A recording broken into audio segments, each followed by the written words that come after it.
Se buscas traballo que seña do Estado, fala castellano que es máis educado. Somente en galego poderás falar, cando veña o tempo de irmos votar.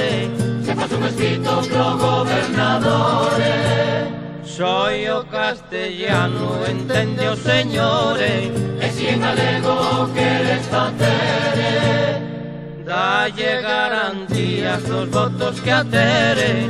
Ai la lelo, ai la lelo, ai la lelo, ai la la, ai la lelo, ai la lelo, ai la lelo, ai la la. O falar galego está moi ben visto, pois tamén o falan algúns ministros. Non é que lles naza, é que lles convén, pra buscar os votos de que nos mantén. E así que consiguen o que les quería, esquenceulles todo o que prometían. Falan castellano por moitas razóns, e o galego queda pra outras eleccións. Ai la lelo, ai la lelo, ai la lelo, ai la la, ai la lelo, ai la lelo, ai la lelo, ai la la. Algún señorito que o fala hoxe en día é por destacarse dunha minoría. Son ovellas negras na nosa nación, son os que nos foden cando hai ocasión. A patria galega terá nova vida cando todos falen como a Rosalía. A fala galega a ser a primeira, para que Galicia non seña estranxeira. Ai la lelo, ai la lelo, ai la lelo, ai la la, ai la lelo, ai la lelo, ai la lelo, ai la la.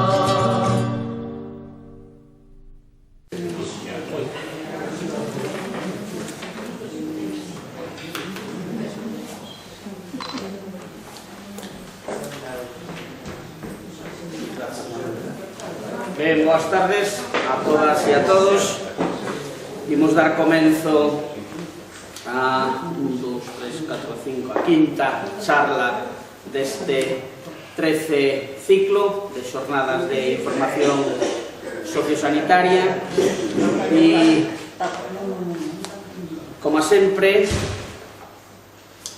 dar as grazas, porque de ben nacido ser agradecido, ao Concello de Outes, ao Centro Social. Sabemos que isto sempre está impecable, o Centro de Saúde de Outes, a Disbismur, a Asociación de Discapacitados da Bisbarra de Muros, que este o detalle que nos fan desde esta asociación para entregarlle ao ponente ou ao ponente de cada xornada, a Asociación Cultural Terra de Outes. Grazas a Vicente, personalmente, pola dedicación que lle pon a isto, a Xerencia de Xestión Integrada de Santiago que nos dá o visto bo, e a Sociedade Galega de Xerontoloxía e Xeriatría que se incorporou este ano a colaborar con nos en estas xornadas. Antes de facer a presentación do ponente, quero comentar agora dous cambios que temos na penúltima e na última xornada, porque a penúltima nos coincidía con San Marcos, hai que estar a dormir para poñer as datas e colocar o 25 de abril, o adiantamos o día 11, as dúas se adiantan un xoves. Falaremos de violencia de xénero o día 11 de abril e a clausura das xornadas co profesor Carracedo, que coincidía co día da ascensión, máis puntería imposible. E tamén o adiantamos para o día 23. O pondremos aí, iremos avisando, como sempre, no mes que corresponde, xa o día, o ponente e todo isto que estamos facendo. Apagamos os móviles, veredes como algún ha de sonar antes de que rematemos a charla. E hoxe, pois, temos a sorte de contar con Miguel Vieito Villar. Miguel Vieito é especialista en Dereito Sanitario e membro do Comité de Ética da Área Sanitaria de Compostela. El nos vai a falar sobre unha charla que eu ao principio, cando lle puxemos o título, tiña un pouco de medo, porque a verdad sempre que poñemos algún nome raro en unha das charlas, pois, bueno, a xente ven pola consulta, pregunta, bueno, e de que vamos a falar? Entón, eu quería explicar o que queríamos falar, non? O tema da eutanasia, que creo que é un tema interesante, creo que é un tema valiente, porque, bueno, é como falar de suicidios, falar de disfunción eréctil, falar de incontinencia urinaria, hai temas que son moi tabús, sobre todo nas consultas de primaria, e que eu recoñezo que era bastante ignorante en este tema. En canto empezas a preparalo, porque hai esta charla, te empezas a descubrir un montón de cousas que nin sospeitabas, non? Hoxe Miguel nos aclarará moitas máis. Entón, puxen como coletilla eutanasia si é o dereito a morrer dignamente. Eu creo que é un tema que non está falado, nas consultas non se fala, nas consultas se trata de que a xente sempre este sana, pero nunca se fala de morrer, nin de que pasa cando estamos nunha situación en cuidados paliativos ou cando estamos nunha situación terminal ou temos un pariente en situación terminal, todas as preguntas, todas as incógnitas, o problema da ética que se relaciona moitas veces co problema da religión, o problema da ciencia, bueno, todo hai que compaxinalo e iso hoxe contamos, temos a sorte de que Miguel nos aceptou a vir. Sei que é un home que está moi liado, de verdad. Se alguén está liado, Miguel máis. E se hai algún problema ou algunha cuestións de ética, cuestións sanitarias relacionado porque ele é abogado e relacionado coas leis, bueno, aí está Miguel, sempre que sabe explicalo moi ben, eso é importantísimo, e aparte de saber explicalo, pues nos vai a resolver, espero, todas as dúbidas que podamos ter en esta hora de charla. Entonces, eu, sin máis, dándolle as gracias a Miguel, por suposto, a toda a xente que acabo de relatar e a todas e a todos que estades aquí, pois quedades con Miguel.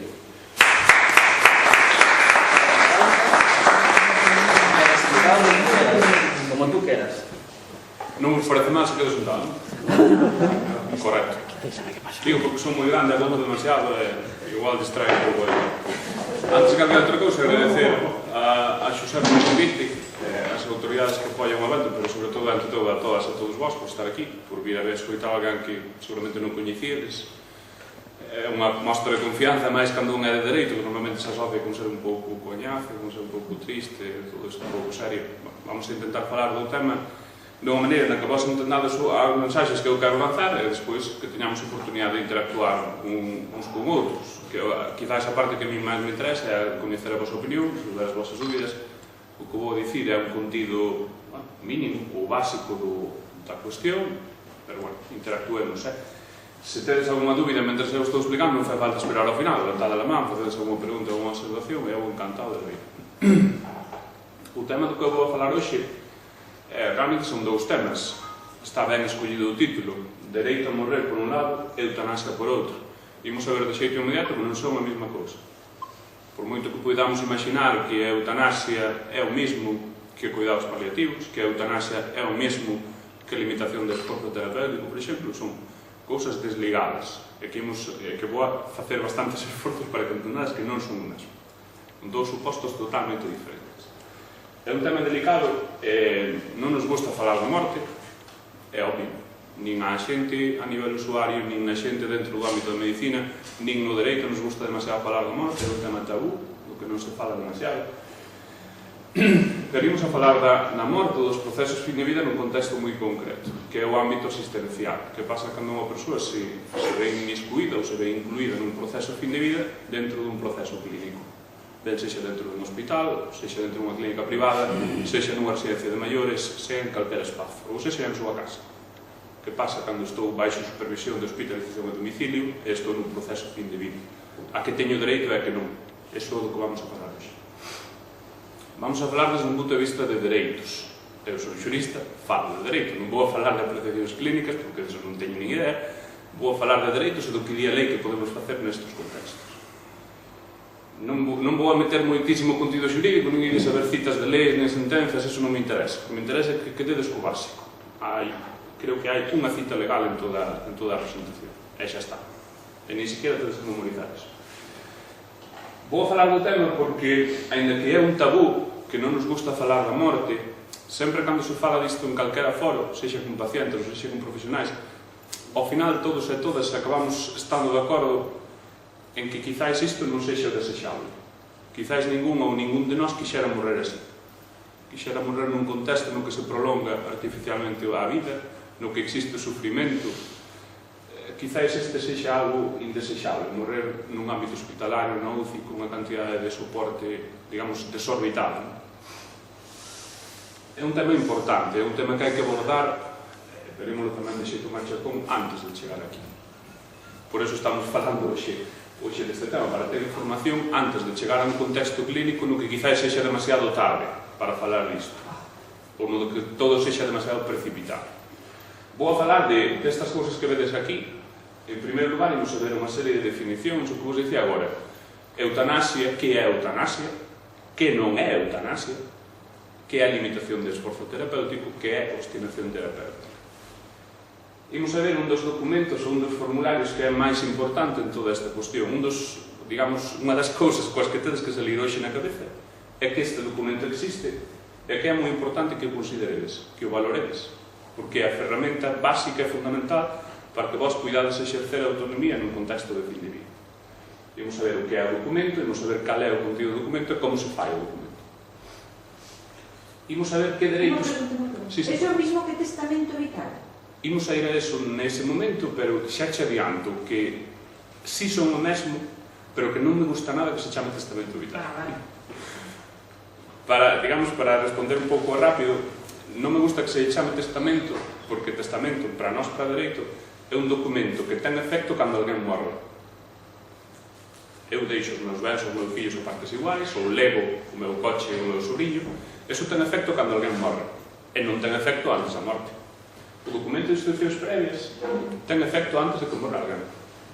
Esa é a diferencia clave. É a que me interesa, por eso non me gusta moito que se identifique, porque o documento vale para moito máis que para situacións de morte. Imos ver inmediatamente. Imos a ver que dereitos existen nun proceso de fin de vida. Eu teña ou non teña este documento, eu teño unha serie de dereitos. Teño un catálogo de dereitos que a administración ten que recoñecerme. E non existe outra opción. E se a administración non nos recoñece, eu teño dereito a ir ao tribunal e exigilos. Teño dereito a ir á administración sanitaria e exigilos. Bueno, imos a ver cales son estes dereitos que teño dentro dun proceso clínico. Imos a ver unha cuestión un pouco máis delicada, un pouco máis polémica, se queredes, que é a cuestión da regulación da morte voluntaria, do suicidio asistido, da axuda para morrer.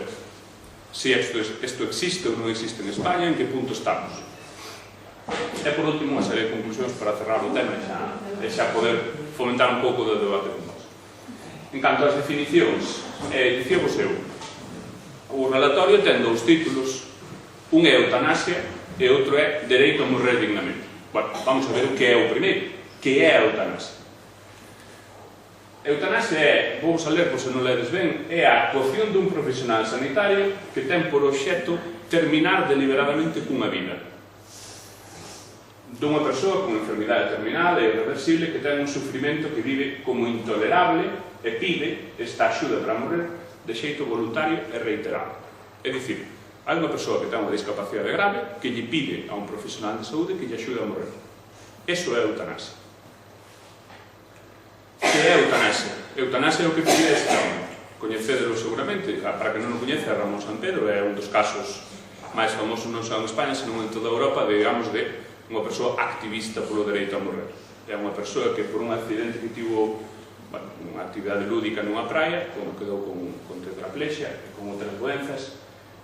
O importante é que quero que teñades en mente é que esta persoa solicitaba axuda para morrer.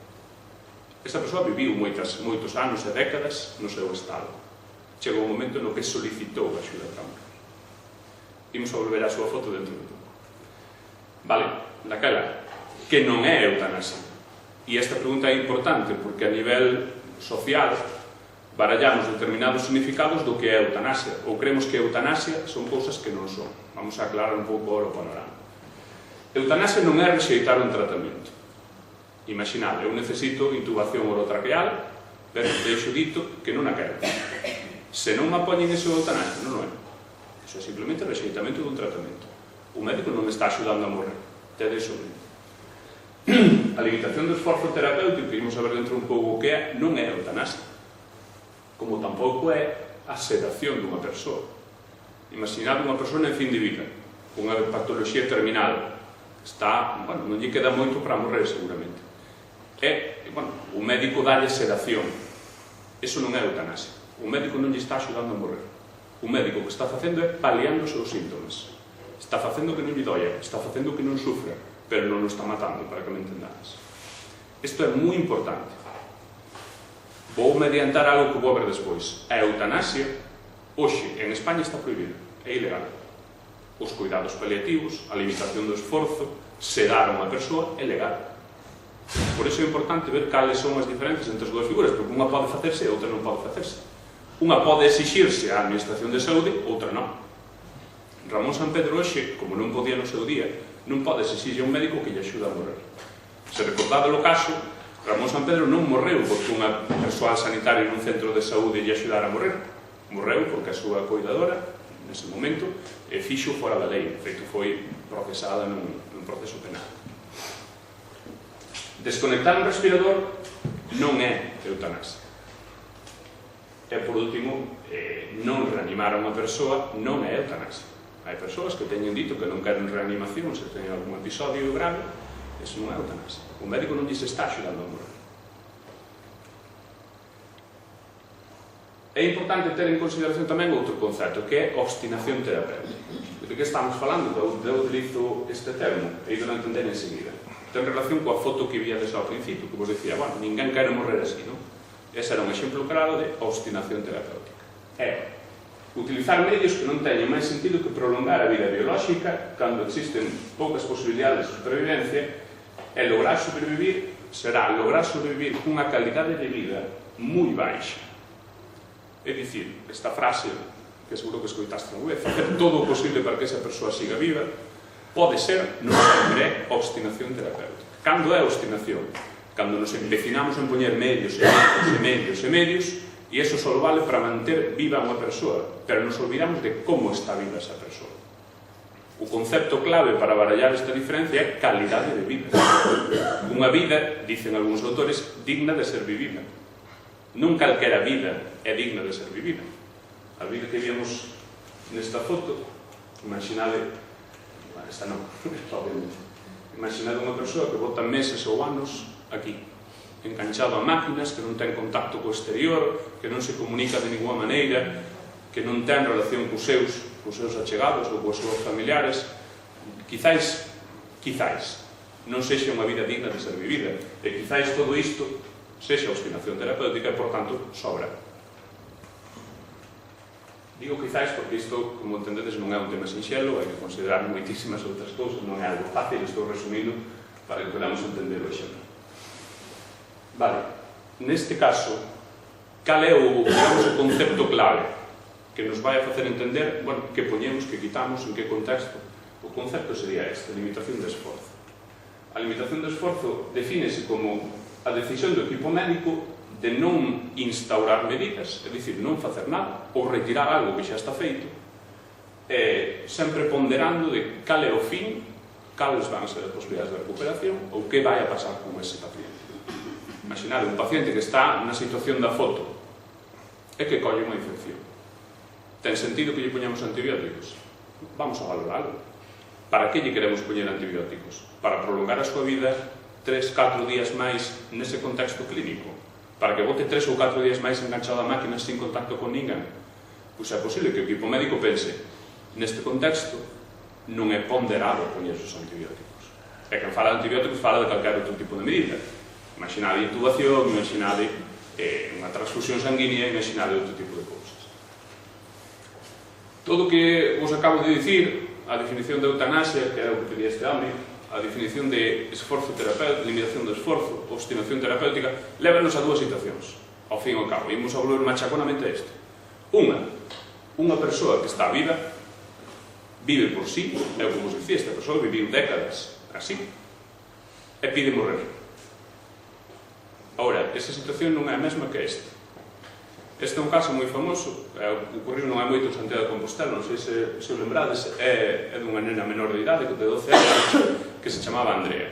Andrea tiña unha patoloxía terminal, mortal, e cun pronóstico vital moi reservado. tiña unha esperanza de vida moi escasa, non chegaba a ni siquiera 2 meses. Esa nena iba a morrer, de calquera das maneiras facendo o que se fixera por ela. Non había ningunha técnica na ciencia médica que fose salvar esa menor. Os pais que pedían, este é o seu pai, este son, os pais que pedían limitación de esforzo terapéutico, é dicir, non se faga coa miña filla cousas, digamos, indebidas, ou cousas que ao fin e ao cabo non van a valer para nada. Eu non quero que a miña filla este vivindo unha semana máis conectada a todo. Quero ter un proceso de duelo coa miña filla, quero poderme despedir con ela con dignidade, pero quero, digamos, poñer punto final ao proceso clínico e abrir outro proceso máis persoal, máis de despedida. Non quero que viva por riba de todo. Quero que viva, pero sempre con dignidade. Son dous supostos diferentes. Esta nena, como vos dicía eu, iba a morrer pasase o que pasase. Este home non. Este home, se non se facía nada clínicamente, iba a vivir, seguramente, este home tuvera chegado a vivir 15 ou 20 anos máis. Vede a diferencia porque é moi importante. Un non iba a morrer, por eso necesitaba axuda para morrer. A outra iba a morrer, o que non quería era axuda para permanecer vivo. Son dúas cousas moi diferentes. Estamos nun contexto fin de vida, estamos nun contexto clínico, é moi importante falar disto. Dicíamos, se vostedes que dar con algo da conferencia, que dar con que é este documento, como se fai, porque é moi importante. Por que é importante? Porque o paciente nun contexto clínico é autónomo. Eu, cando vou ao médico, o médico non manda en min, manda a nele, para que me entendades. As decisións tomámolas os dous, non as toma el sobre min. Por iso dicimos que o modelo é de codecisión. Decidimos os dous, non decide el. El contame a min cales son as opcións, dame información sobre as enfermidades, sobre os tratamentos, son eu quen decide. Esta cousa de que é o médico que decide ou que me impón o que teño que facer sigue aparecendo en algúns sitios, non vou decir que non, por suposto, pero cada vez menos, afortunadamente. Isto que implica necesariamente que temos que fuxir de paternalismos, é dicir, que o médico nos trate. É o médico, está chamando o doutor. Dicíamos, temos que fuxir ou temos que evitar os paternalismos, isto é, falar dos pacientes como se foran nenos pequenos que non entenden nada. Non, os pacientes hai que falar como persoas que son, que teñen capacidade para comprender e darles as opcións que existen.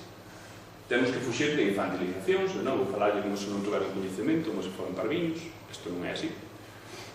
Temos que evitar as conspiracións de silencio, é dicir, é relativamente habitual, sobre todo en algunhas especialidades, hai unha persoa maior, non lle dicimos nada, dicimos toda a súa familia. E por que estamos a familia e os médicos conspirando para que esa persoa non sepa nada? Esa persoa é protagonista do seu propio proceso e ten dereito a saber. Non ten sentido que lle contemos as cousas, sobre todo se consideramos que os pacientes moitas veces, ainda que non lle contes, el entérase. E imaginade a sensación de estar presente nunha cama hospitalaria sabendo que algo malo está pasando e vendo como a túa familia e os médicos conspiran para non dicircho. Non é sinxelo vivir iso. Mentir aos pacientes, por suposto, é algo que os profesionais de saúde teñen que evitar.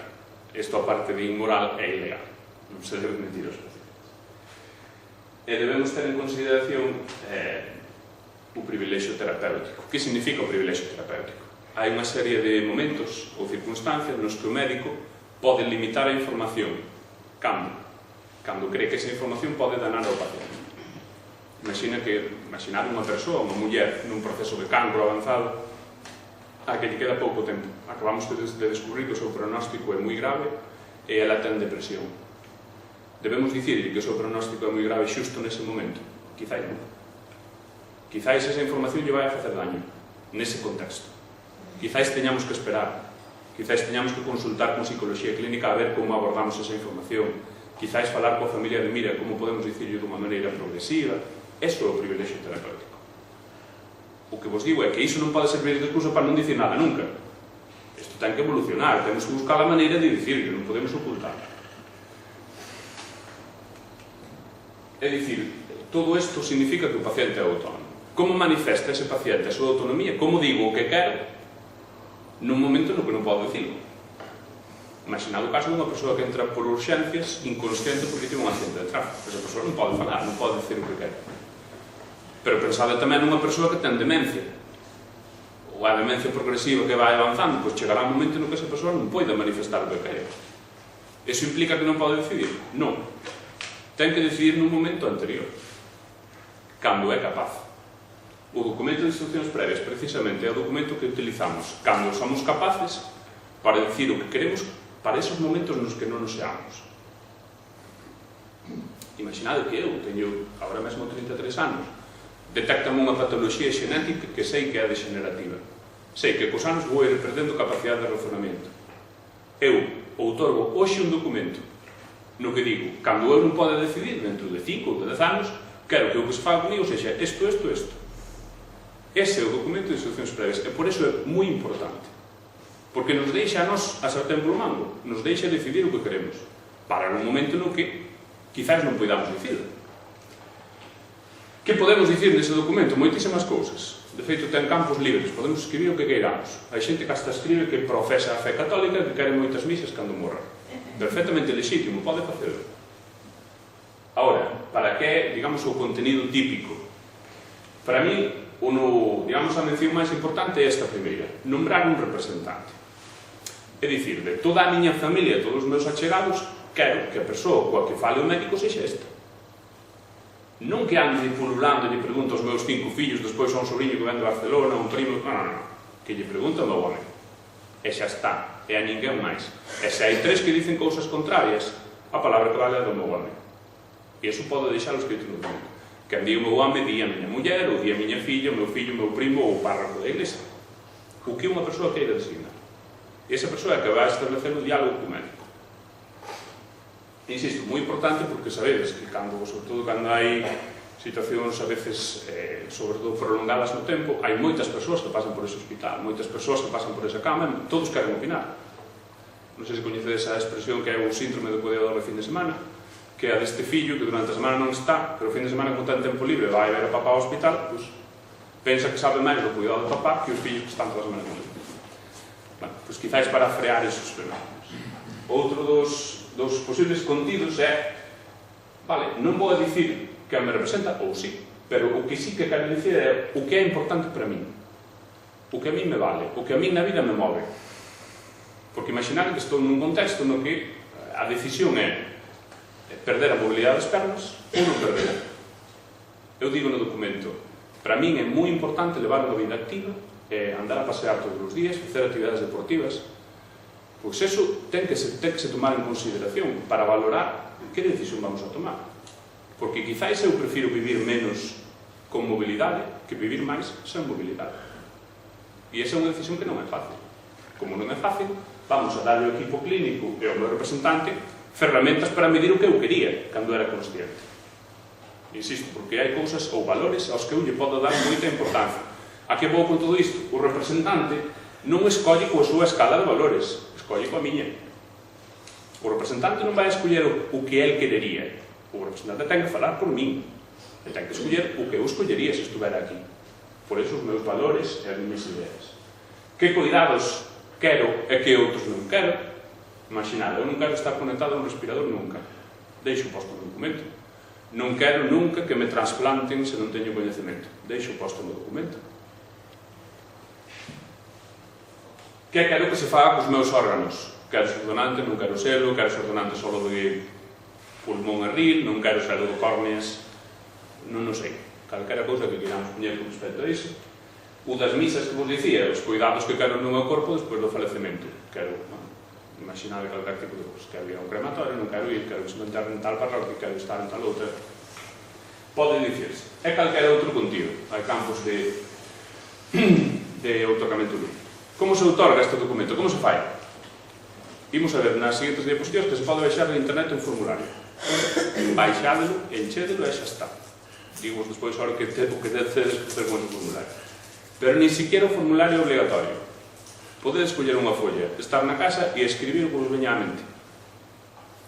E iso é válido. Para que sexa, digamos, incluído nos registros do hospital hai que facer unha serie de cousas. Que teríamos que facer, digamos, para oficializar este documento? Outorgalo ante notario, falábamos antes de entrar aquí, que quizás non sexa a mellor opción. Por qué? Porque o notario ten o defecto de cobrar. Exacto. Estes dous medios son gratuitos. O notarial hai que pagar, os outros dous son gratis. Pois quizás a mellor opción sexa ir a un dos dous. Eu teño moito precio aos notarios, teño un amigo notario que saca en cartas de outras cousas. Como facemos de xeito gratuito? Outorgando un testamento, un documento ante 3 testigos, calquera. Con que 2 non sexan da nosa familia xa vale. Nós aquí, porque quizá non sexa o foro, pero poderíamos outorgar documento de instruccións previas de calquera de vos. Collemos un folio, escribimos, os testigos firman abaixo, ese documento é válido. Sin maior problema, sin ter que pagar ao notario. O documento é válido se a persona está ben. Perdón? Se a persona está ben. Claro, se a persona non está ben, non. No, claro, o documento telo que outorgar cando eres capaz de decidir. Despois, que teríades que facer con ese documento? Que vos recomendo que farades? Que vayades ao rexistro galego, porque este rexistro é o que vai meter o documento no vosso historial clínico. Senón, este documento non está no vosso historial. Eso non quer dicir que non valga, Se vos levades este documento en man ao hospital, ese documento vale, e tense que seguir. Agora, a mellor opción é que estexa incluído no vosso historial. Onde está este rexistro? En San Caetano, na Xunta de Galicia, ali en Santiago. Ou, nalgúns centros hospitalarios, por exemplo, o Chus, se ides ao Chus, ao clínico, na planta de abaixo, a xente que o leva son dúas persoas de traballo social. E ali, no Chus, no propio edificio do Chus, podedes registralo. Tamén se pode facer por internet, se ter certificado digital, pero é un pouco máis complicado. Por iso non vou explicar. A opción máis sinxela é leválo ao Chus, e ali que vos lo registren e listo. Pero insisto, non é obligatorio polo notario. Podedes facelo na casa, buscades 3 testigos, ou incluso podedes facelo diante do personal do registro sin testigos. Vai a dar un formulario, que non saber agora, cubrídelo e listo. Está feito. Agora, teño que facer obligatoriamente un documento. Hai comunidades autónomas, por exemplo, nas que isto non se fai.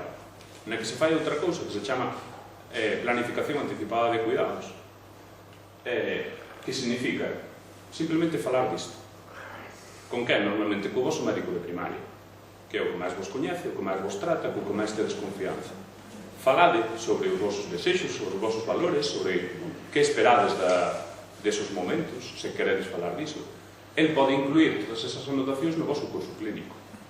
Non vai a ter o mesmo valor exactamente, porque, por exemplo, para eu buscar anotacións do curso clínico de primaria teño que bucear. E o documento de instruccións previas é fácil de atopar. Pero pode ter valor. Sempre que a persona sepa ler máis escribir. Exacto. Sí. Se non sabe ler e escribir, non vai a facer o documento. Eso é complicado.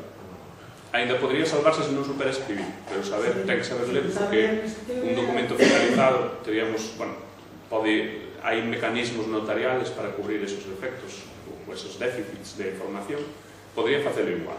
Agora, se non sabe ler e escribir, eu sí que lle recomendaría ir ao notario, porque o notario sí que dá fe de que o contenido é o que é. De que vos vai a servir falar co vosso profesional de primaria? Simplemente para pensar e para reflexionar sobre estas cousas. Quizáis coller un formulario, telo diante e dicir, é hora que poño aquí. Quizáis é algo que non teña urxencia, que podades falar durante meses, durante anos, progresivamente co vosso profesional de saúde, que é unha persoa cercana, que vos pode asesorar, e ide cubrindo o documento con calma, e ide reflexionando sobre iso con calma, non hai que pensalo de hoxe para mañá. O ideal é pensalo e reflexionar. Moi importante que podedes escribilo libremente. Se non o facedes, podedes baixar algún dos formularios. Este é un dos que hai na web da Xunta. É unha sección, non é todo o documento. Este é a parte importante. Aquí irían os datos de identificación, aquí iría a firma, e no medio leos. Manifesto que eu desexo que as seguintes instruccións se teñan en conta para a miña atención sanitaria se chegase a toparme nunha situación de non expresar a miña vontade. Para o cal, pido que se teñan en conta os seguintes criterios. Por exemplo, este sería un apartado de valores e cousas que eu considero importantes. Por exemplo, a miña capacidade de comunicarme e relacionarme con outras persoas. É dicir, eu preferiría non estar en estado vegetativo, por exemplo, preferiría non estar en coma, preferiría non ter as miñas capacidades cerebrales tocadas. Non quero padecer dolor físico ou psíquico intenso. quero independencia funcional, como dicía, eu quero moverme, quero pasear, quero facer deporte, iso é algo que eu considero importante. Non quero prolongar a vida en situacións que sexan irreversibles. E aquí un campo libre no que eu podo escribir simplemente o que eu queira. Non teño por que ceñirme a iso que hai aquí arriba. Na seguinte páxina, por exemplo, vimos apartado de valores, aquí teríamos o apartado de cuidados e tratamentos. Por exemplo, que non me apliquen técnicas de soporte vital ou outras dirixidas só a prolongar a minha supervivencia, que me proporcionen só cuidados de confort. Isto significa, non quero nada extra, só quero que me calmen a dor e que eu este cómodo, que non sufra, pero non quero nada máis. Isto significaría, non quero estar con respirador, non quero estar con ventilación mecánica, non quero transfusión de sangre externas, só quero medidas de confort, estar cómodo. En canto ao destino do corpo, donar órganos para investigación, non hai moito máis. Pero tamén despois aquí abaixo, onde vedes outras instruccións, habría un campo libre no que podo escribir o que eu quero. Para que vale este documento? Porque podeses pensar, bueno, paso todo o traballo de falar con o meu médico de primaria, paso o traballo de ir ao chus, paso o traballo de registralo, o médico que vai facer con isto? Ignoralo? Non. O documento é obligatorio. E o médico está obligado a seguirlo. E se non o sigue, como os dicía ao principio de todo, eu podo exercitar unha acción judicial para exigir que se cumpra. E vos diredes, bueno, pero que nadie vai a demandar sobre isto. Hai sentencias do Tribunal Supremo de personas en situación fin de vida ás que non se lle respetaron as súas decisións. E hai condenas a médicos e sistemas de saúde por non respetar as persoas. Unha sentencia que a mí me encanta do Tribunal Supremo, se queredes podo dar referencia, que condena un servicio de saúde por non respetar o nivel emocional dunha persona anciana, neste caso era unha muller de 76 anos, en situacións fin de vida, a que se tratou groseiramente, sin respeto a súa dignidade. Pois isto tedes dereito a saber. Só hai 3 límites, por suposto, que pidades algo que non sexa posible, é dicir, eu se quedo en coma irreversible quero que non salga, non é posible. Ou é posible que non seja posible. Cousas que un profesional non deba facer, ou que sexa imposible facer. Quero que quero un trasplante de río. Eso non se fai cando o quero, faise cando teñas condicións clínicas aptas para iso. O cal, se non é profesionalmente posible, non se vai facer. Ou que pidades cousas contrarias á lei. Eso tampouco se vai. Pero fora desto, o documento é total e absolutamente obligatorio. Tedes dereito a exigir que se cumpla. E vos diredes, bueno, Miguel, pero que estou nunha situación na que non podo decidir.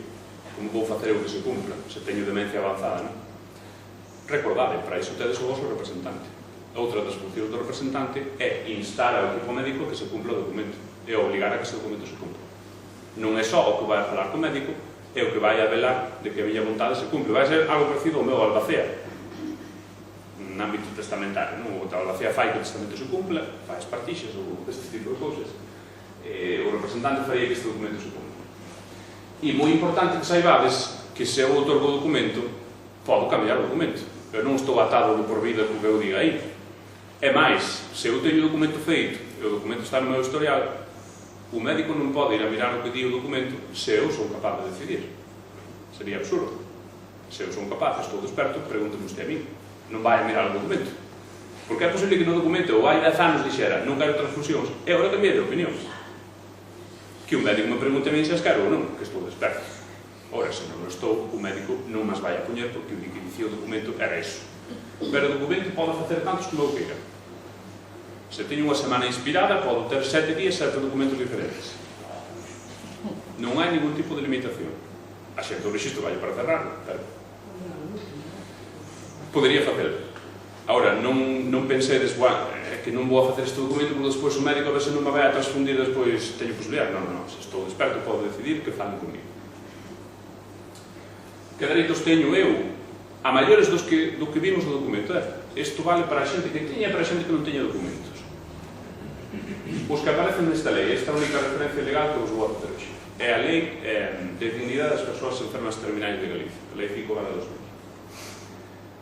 Son dereitos que xa existían antes, realmente non se innova demasiado, pero o que é importante que teñades na cabeza é que esta lei se aplica aos cuidados que recibo no domicilio, a centros privados, a centros públicos e a residencias de persoas maiores. Non prestar cuidado polo persoal médico de enfermería dun centro de maiores, dun centro de día, dun centro para persoas idosas, teño menos dereito que o resto. Teño exactamente o mesmo, incluso en situacións fin de vida. Que dereitos son estes? Bueno, o primeiro deles é os cuidados paliativos. Ese é un concepto que todavía non vimos. Vimos eutanasia, vimos limitación de esforzo. Que son os cuidados paliativos? Moita xente identifica cuidados paliativos con sedación para morrer. Eso está na sociedade, ou vese habitualmente. Non é iso. Non é iso en absoluto. Os cuidados paliativos son medidas para a mellora da calidade de vida dos pacientes, para alivio do sufrimento e para unha actuación e tratamento da dor adecuada. Se escoitades a un médico que di cuidados paliativos, non pensedes que esa persoa vai a morrer en pouco tempo. Eso non é certo. O que significa que os médicos van a facer o posible para que esa persoa este cómoda, que non sufra dor e que teña, digamos, a mellor calidade de vida nese proceso clínico, pero non implica morrer. Eso hai que telo claro, porque hai moita xente que ve cuidados paliativos e se pon a temblar, e non hai por qué. Non hai por que alarmarse. Cales son os principios da lei, ou en que está pensando a lei? Ou cales son os criterios que a lei baralla? Son os que vedes na diapositiva. O primeiro, a dignidade. O máis importante que hai que salvaguardar nesta lei, en unha situación fin de vida, é a dignidade das persoas. O segundo, a defensa da súa autonomía, é dicir, darle importancia ao que esa persoa escolle. En terceiro lugar, os cuidados paliativos, é dicir, o confort, que este cómoda, que non sufra e que o tratamento da dor sexa adecuado. O enfoque de dereitos, no sentido de que isto non é algo que eu pido e o médico me dá porque é o meu amigo, nin porque isto é a beneficencia, nin porque lle quein simpático, non. Dan porque teño o dereito a exixirlo. E vai mo garantizar, leven ben con ele ou non. Que dereitos son? Estou falando moito de dereitos, pero non falo de ningún concreto. Imos a verlos agora. O primeiro, o dereito á información. Dicíolo ao principio. O paciente ten dereito a saber. Ocultar as cousas ao paciente está mal, e, entre outras cousas, é ilegal. E ocultar as cousas a unha persona só porque é maior é ilegal. E non debe facerse, porque as persoas maiores teñen a mesma autonomía, a mesma capacidade de entender a información que temos calquera outra. Calquera de nós pode decidir o que quere saber e o que non quere. E pode marcar o punto no que non quere saber. Ora, que nadie decide eso por nós. Non deixedes que os médicos decidan isto por vos. E isto implica limitar a participación da familia. Eu, non por ter eu fillos, ou por ter eu nai, ou por ter eu tíos, eles teñen que saber todo do meu proceso. Eu podo determinar o que saben e o que non. E son eu que decido porque eu son o protagonista do meu proceso. Relacionado con iso, o dereito á confidencialidade. Eu podo determinar, e podo dicir ao médico, mira, usted a miña muller non lle diga nada. E iso vale, porque quen determina o que se informa e a quen se informa é o propio paciente. Dereito ao consentimento, que implica toma libre de decisións, rexeitar tratamentos, unha segunda opinión e o nomeamento dun representante. É unha situación fin de vida, imaginad que teño unha diagnose de calquer tipo de patoloxía, unha malformación cerebral, por exemplo. Se esa malformación é terminal e me vai a colocar na situación de fin de vida, teño dereito a unha segunda opinión, a que un segundo profesional me vexa e me confirme se isto é ou non é. Teño a dereito a rexeitar, teño esa malformación e dime, bueno, usted ten a opción de cirurxía, eu eso non quero. Busquen ustedes outra opción clínica, se existe, pero eu non vou pasar polo quirófano. Non me poden obligar. E máis, non me poden perxudicar por rexeitar un tratamento. Porque a veces circula por os hospitales, bueno, se non supera dámoslle de alta e se las arregle usted. Non, eso non funciona así. Ou non debería funcionar así. Que máis dereitos teño? Dereito a un trato digno, con respecto ás miñas conviccións, ao pudor e a intimidade. O que quero dicir con pudor e intimidade, entre outras cousas? Se eu estou nun hospital como ao clínico, como hospital universitario, se non quero que pasen por ali 5 ou 6 estudiantes no mesmo día, pois non basta. E teño o dereito a determinar iso, se estou nunha situación fin de vida. Se non estou nunha situación fin de vida, isto é máis complicado, porque é un hospital universitario, a xente ten que formarse. Pero se estou nunha situación fin de vida, podo limitar isto. Podo decidir, mira, a mí deixadme tranquilo, non quero que veñan máis estudiantes por aquí. Con dereito ao uso dunha habitación individual. Teño dereito a unha habitación para min só, non estar compartindo habitación con máis doentes. Teño dereito, como dicía, a cuidados paliativos, é dicir, tratamento da dor, confort, estar relativamente tranquilo no meu proceso, e incluído a sedación terminal. A sedación terminal non é aquela que se pon para matar a ninguén. Recordade, diferencia entre eutanasia e limitación de esforzo e tratamento axeitado. A sedación terminal que é a que se pon para frear síntomas refractarios, é dicir, síntomas que non responden a nada. Intentei con 50.000 cousas e isto non responde a nada. Esa persoa sigue tendo dor. Que podo facer? Pois teño que sedar. Se esa sedación conleva unha sedación ao final de morte, non é eutanasia, porque quen está producindo a morte desa persoa non é a sustancia que se inxecta, é a súa enfermidade de base. Eu non estou, digamos, acelerando indebidamente o proceso de morrer. Simplemente estou facendo que esa persoa, durante ese proceso, non sufra dor. Son dous cousas diferentes. Dereito a escoller o domicilio como lugar de tratamento. Eu non teño por que morrer nun hospital se non quero. Non teño por que morrer nunha residencia de persoas maiores se non quero. Eu teño dereito a morrer no meu domicilio se é o que decido. Libremente.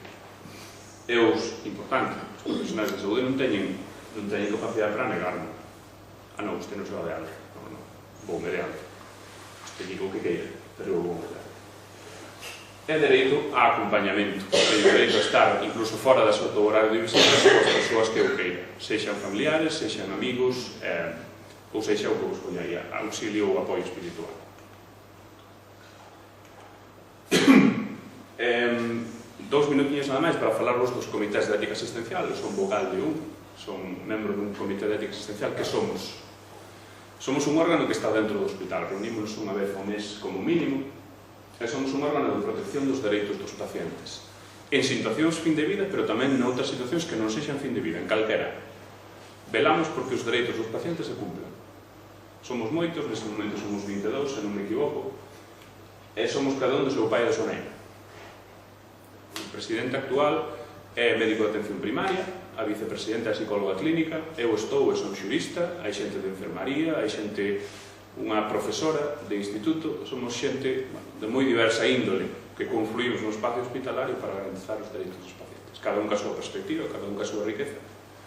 E como operamos, vos podedes ir ao comité a través do servicio de atención ao doente e solicitar algo que teña relación cos vosos dereitos. Por suposto, imaginade, nesta consulta recibí un trato indebido por parte deste profesional, ou o sistema de saúde négame este dereito que eu considero que teño, ou nunha situación fin de vida, por exemplo, pois non me permiten ter unha habitación individual e sei que é o meu dereito.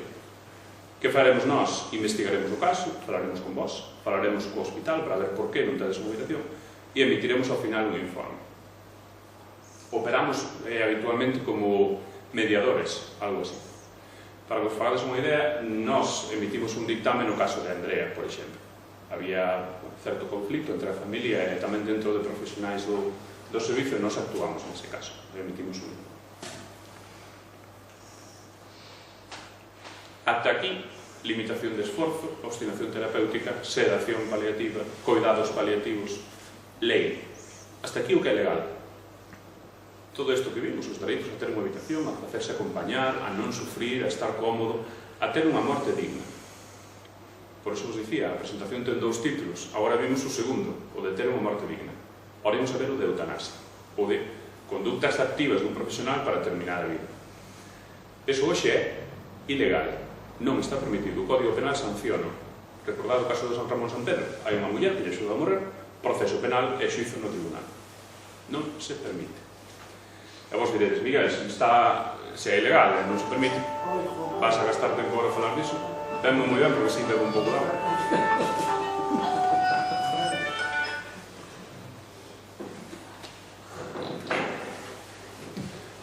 Diredes, Miguel, vas a gastar tempo da tua presentación e falarnos algo que é ilegal. Pois igual non é boa estrategia. É ilegal, pero estuvo a punto de non selo. O 21 de maio do 2018 o Partido Socialista colocou un proxecto de lei no Parlamento para regular a eutanasia, para que o auxilio a morrer fose legal en España. Este proxecto, pola convocatoria de eleccións xerais, non vai a sair, prácticamente con total seguridade non vai a sair, pero eu apostaría con calquera de vos. Ui, case. Eu apostaría con calquera de vos a que non van a pasar moitos anos antes de que isto sexa legal en España. Entre outras cousas, porque xa o é noutros países da Unión Europea. En Bélxica é posible, en Holanda é posible, e tanto en Bélxica como Holanda a eutanasia é posible incluso con menores de idade. Unha persoa menor de idade pode solicitar morrer en Bélxica e en Holanda. Isto non tardará moito en chegar a isto. Como iba a chegar? Eu vou a falar de como iba a chegar isto, como se iba a regular, porque honestamente creo que é a única maneira na que se vai a poder regular en España. Se algún día isto chega a estar en vigor, vai a ser como vos vou a dizer agora. Para empezar, é unha lei que se aplicará de novo a todos os centros públicos, privados e tamén en domicilio. Aplicaríase só a persoas nacionais, persoas maiores de idade. España non lle gusta o sistema belga dos menores, quedamos cos maiores, e sempre que sexan capaces. Sobre estes tres requisitos poderíamos falar moitísimo.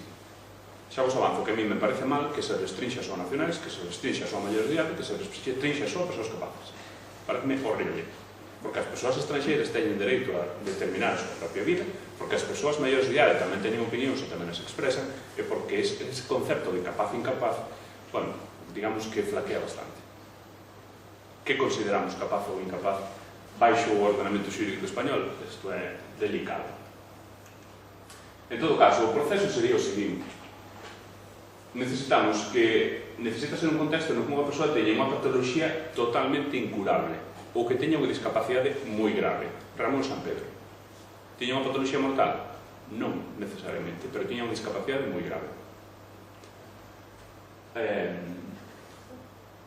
Insisto, unha patoloxía que sea incurable, que non teña ningún tipo de tratamento. A persoa teria que solicitar axuda para morrer e repetir a súa solicitude 15 días despois. Que se busca con isto? Que a persoa este totalmente segura do que pide, que non sexa unha petición froito imaginar, un proceso depresivo, non? Que non este nun momento baixo, pida iso, e despois o proceso evolucione, cambio de opinión, non se tramita, pero se reitera a súa petición, esa petición sigue o seu curso. Esa petición ten que levar a asignatura dun profesional de saúde. O profesional ten que revisar o caso, revisar as aptitudes psicofísicas desa persoa e determinar se sí ou se non. Vou a corrixir. Ten que firmar a petición do paciente, non estar de acordo con ela, que son dúas cousas diferentes. O profesional non vai a examinar se esa persoa debe ou non debe morrer, porque iso é algo que pertence só a esa persoa. O que vai a ver o profesional é se esa persoa é capaz de tomar unha decisión. Cree que sí, asistencia para o proceso de morrer. Isto ten moitísima máis complicación. Por exemplo, unha das complicacións que pode ter é que hai un rexistro de obxectores de conciencia. Aqueles médicos que digan eu desto non quero participar, métome nese rexistro e non vou asistir a nadie a morrer. Respetable. Cada médico con súas crenzas e con o seu sistema de valores, o sistema permite que o médico se absteña disto. O médico dice que non. Iso implica que o dereito non se ve cumplido? Non, simplemente hai unha comisión, neste caso sería unha comisión autonómica formada por varios profesionais, entre eles ten que haber un profesional do ámbito xurídico que vai a determinar se esa petición sigue ou non sigue o seu curso.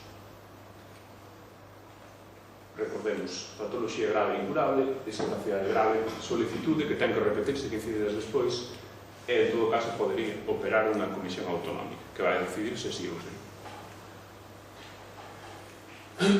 Ben, vou acabando xa por cuestións de tempo, porque o que me interesa é debatir, non sei canto tempo consumí xa do que teño, simplemente unhas conclusións que son as que, bueno, as nucleares, non quedadevos con isto, e se queredes podemos debatir sobre isto ou sobre o que queirades, non ten por que ser sobre isto. Importante que saibades que a abordaxe é autonomista, que vos nun contexto clínico tedes dereitos e tedes dereito a facelos valer. Isto do que o médico manda sobre todo xa acabou. Que manda sobre todo sodes vos.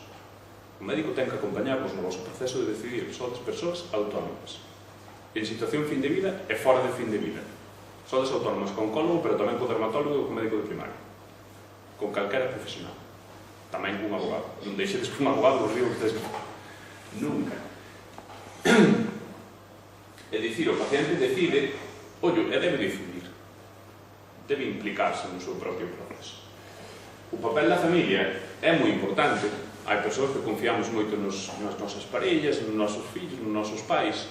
É importante que estén aí para apoiarnos. Ora, que non queiran dirixir a orquesta.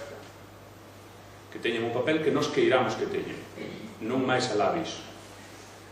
A limitación do esforzo terapéutico e os cuidados paliativos, insisto moito nisto, non significa eutanasia, e non se dan só en situacións fin de vida. Hai cuidados paliativos nunha persoa que ten dores moi intensas, pero que non vai a morrer, ou que non vai a morrer de xeito inmediato. Insisto no que xa vos dixen, eu utilicei esta expresión, se algún médico vos di cuidados paliativos, non penses inmediatamente morte inmediata, non é así. Pode serlo en algúns casos, pero non ten por que necesariamente ser así. O documento de instruccións previas, nestes casos, e en casi calquera, é un bo amigo do paciente, é unha ferramenta de empoderamento do paciente, porque lle permite deixar dito que quere que se faga cando non pode falar.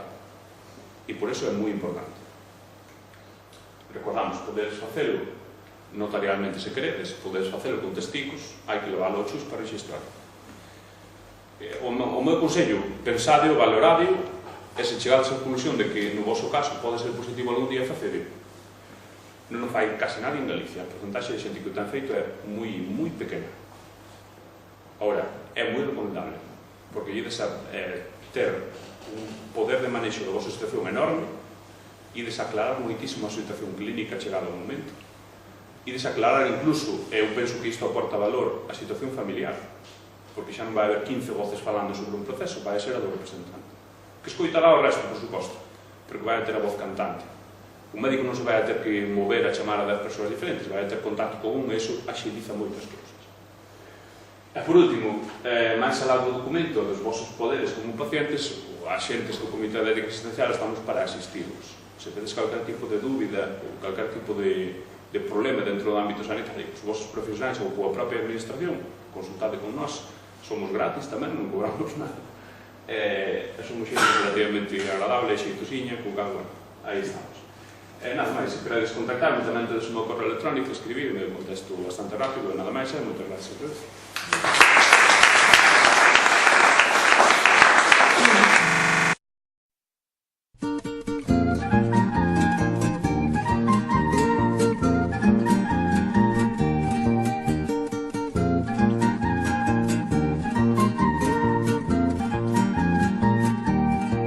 Ai, galeguiños, porque estades tristes, que condanado vos aconteceu. Ai, galeguiños, porque estades tristes, que condanado vos aconteceu. Autonomía que caeu nun pozo e de un suspiro e despois morreu. Autonomía que caeu nun pozo e de un suspiro e despois morreu. Ai, meus amigos, tanto hai que oír, unha cousiña predicar e outra cousiña repartir, imos cantar por non chorar e non rir. Unha cousiña predicar e outra cousiña repartir, imos cantar por non chorar e non rir.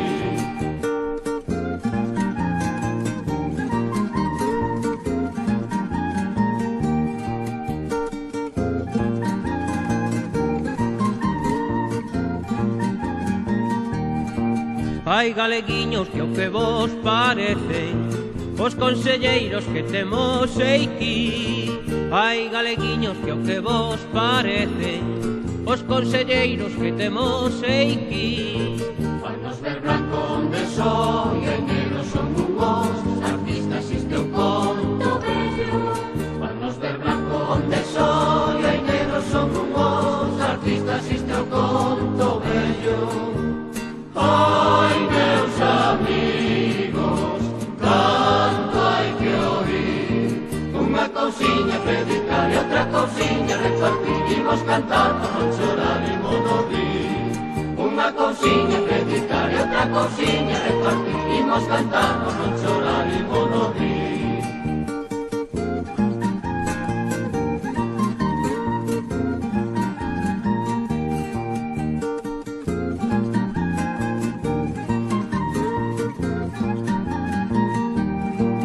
Hai galeguiños que na nosa terra siguen vendendo máis de algún favor. Hai galeguiños que na nosa terra siguen vendendo máis de algún favor. Teñen un nome que a xente repite, unhos din así que outros din señor. Teñen un nome que a xente repite, Unos din cacique e outros din señor. Ai, meus amigos, tanto hai que oír. Unha cousiña predicar e outra cousiña repartir. Imos cantar por non chorar, imos non rir. Unha cousiña predicar e outra cousiña repartir. Imos cantar por non chorar, imos non rir. Unha cousiña predicar e outra cousiña repartir. Imos cantar por non chorar, imos non rir. Unha cousiña predicar e outra cousiña repartir.